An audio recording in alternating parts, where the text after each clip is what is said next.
Bonjour à toutes et à tous.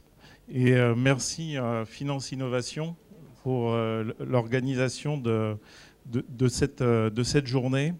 Je pense qu'on parle pas assez de Finance Innovation. Et je vais peut-être commencer par cela dans ma conclusion. Pôle de compétitivité depuis 2007, donc une institution très importante dans l'écosystème financier. Je pense qu'on ne mesure pas suffisamment dans notre pays la chance que l'on a avec les pôles de compétitivité. Et en particulier le pôle de compétitivité finance et innovation qui est là pour servir l'ensemble de l'écosystème financier. Et aujourd'hui, il y a à peu près 600 acteurs qui, d'une manière ou d'une autre, tournent autour du pôle de compétitivité finance innovation qui permet d'entraîner un certain nombre de startups. Il y a, depuis la création du pôle, je crois qu'il y a eu 170 fintech proprement sur la partie asset management qui ont été labellisés par le pôle. Et la labellisation par le pôle, c'est souvent un facteur d'accélération et de développement de ces startups. Et je pense qu'il faut reconnaître cela dans notre écosystème et soutenir les initiatives faites par ce pôle. Aujourd'hui, c'est une de ces initiatives. Il n'y a pas que celle-là. Tu as parlé de la journée autour de la blockchain qui est à venir, et il y en aura bien d'autres. Donc, bienvenue dans le pôle, bienvenue dans les travaux faits par les équipes. Alors aujourd'hui, le thème qui m'a été donné, c'est celui de la digitalisation dans l'asset management.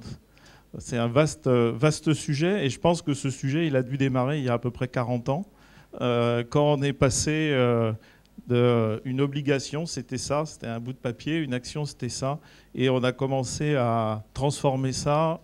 Alors à l'époque, on appelait ça l'informatisation de la gestion d'actifs, et on est passé de l'informatisation à la digitalisation tout simplement parce que les choses s'accélèrent de manière très rapide, et la terminologie aussi utilisée change avec le temps. Mais pour parler de digitalisation, plus précisément, je pense qu'il est peut-être nécessaire aussi de voir à quel challenge l'industrie de la gestion d'actifs est confrontée spécifiquement au moment où nous nous voyons. Et aujourd'hui, moi je vois trois challenges majeurs auxquels nous sommes confrontés. Le premier d'entre eux, c'est la prise en compte de tout l'extra-financier. Je pense que Frédéric ce matin a dû parler de l'analyse, des critères d'analyse ESG dans la gestion d'actifs. C'est quelque chose qui est une tendance lourde qui a démarré il y a quelques années, mais force est de constater que ça s'accélère et ça a des impacts majeurs sur un des éléments qui a été présenté ce matin, qui est la problématique de la donnée. La donnée financière, on avait l'habitude. Maintenant, il faut rajouter la donnée extra-financière. Et cela est extrêmement coûteux et aussi assez peu organisé, assez peu structuré. Autant un EBIT et un EBITDA, tout le monde voit à peu près ce que c'est. Autant la mesure climat d'un portefeuille, il y a autant de méthodes qu'il y a de personnes pour la calculer. Et donc, c'est quelque chose qui demande encore beaucoup de travail. Mais cette tendance, elle est là. La deuxième tendance, c'est justement que ces données coûtent de plus en plus cher. Donc, notre industrie fait face à des coûts qui sont exponentiels, que ce soit des coûts de données ou des coûts de restitution de ces données, parce qu'en même temps, on nous demande des reportings de plus en plus sophistiqués. Ça, c'est la deuxième tendance, les coûts. La troisième tendance est plus propre au marché français, c'est l'évolution de l'épargne. Et l'évolution de l'épargne qui est en train petit à petit de basculer d'une épargne bilancielle. Ce que j'appelle une épargne bilancielle, ce sont les livrets pour la partie bancaire, et c'est principalement l'assurance vie pour la partie assurantielle. Eh bien, on est en train de basculer d'une épargne bilancielle vers une épargne où la prise de risque est plus directement captée par l'épargnant individuel.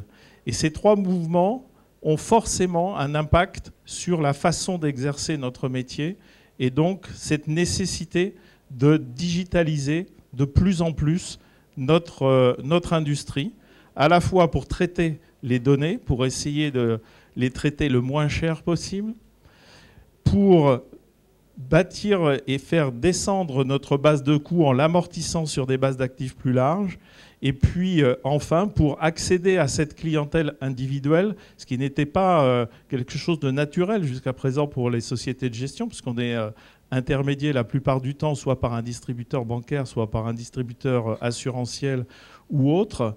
Eh bien, la digitalisation doit nous aider à opérer cette transformation. Et les initiatives, elles ne manquent pas. On disait tout à l'heure qu'il y a énormément de fintech qui ont été labellisées par le pôle finance innovation, et en particulier dans le domaine de la distribution des parts de fonds, l'apport de la technologie blockchain telle qu'elle a été présentée juste avant moi est un apport extrêmement significatif. Et il y a eu sur la place, il y a des initiatives. Vous connaissez, je pense, la plupart d'entre vous ont entendu parler de Disness, qui est une structure qui permet cela. Eh bien, tout cela, c'est un mouvement de fond, c'est un mouvement qui va s'accélérer dans les prochains mois, les prochaines années. Et ce qui a été présenté juste avant à la table ronde, c'est inévitablement un mouvement qui est en train d'accélérer. Je reprendrai les propos qui ont été tenus en conclusion, parce que j'y adhère complètement. On est dans ce mouvement. On ne sait pas très bien où il va nous mener, mais il y a une chose qui est certaine, c'est qu'il est en train de s'accélérer. Et donc, il est nécessaire de s'intéresser à la fois à la technologie, parce que la technologie va changer les relations que nous pouvons avoir avec tout notre écosystème, mais il faut non seulement s'intéresser à la technologie, mais il faut s'intéresser à ce qui est posé sur la technologie. Donc ces fameux crypto-assets et la tokenisation, c'est un terme un peu barbare, la tokenisation de la façon de transporter les actifs les uns vers les autres. Ce que nous attendons avec beaucoup d'impatience, et Christophe, tu l'as mentionné dans un interview cette semaine, je crois qu'il est paru cette semaine, c'est la digitalisation de la monnaie. C'est ce qui manque dans l'industrie de la blockchain aujourd'hui, c'est qu'on peut s'échanger des actifs sous un protocole blockchain, mais quand on veut transférer du cash, à chaque fois, il faut repasser par une monnaie commerciale. Et il y a une rupture dans l'utilisation de la technologie blockchain à ce moment-là. Et dès lors que la banque centrale passera en monnaie digitale, eh bien là, on aura tout le circuit d'infrastructure entre l'échange de la représentation physique d'un titre ou d'une quelconque valeur et sa branche liquide, cash, qui sera représentée par cette monnaie digitale. Cette étape-là, elle est cruciale. On n'a pas encore d'échéance. Il y a eu un certain nombre d'expérimentations, d'échanges de toute forme de titres par la Banque de France. La presse s'en est fait écho il y a quelque temps.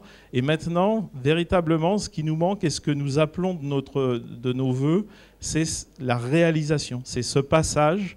Maintenant qu'on sait que ça fonctionne, ça a été testé encore une fois sur beaucoup de formes de titres, cela fonctionne. Maintenant, il reste aux autorités monétaires à franchir le pas de permettre l'utilisation de cette monnaie digitale banque centrale.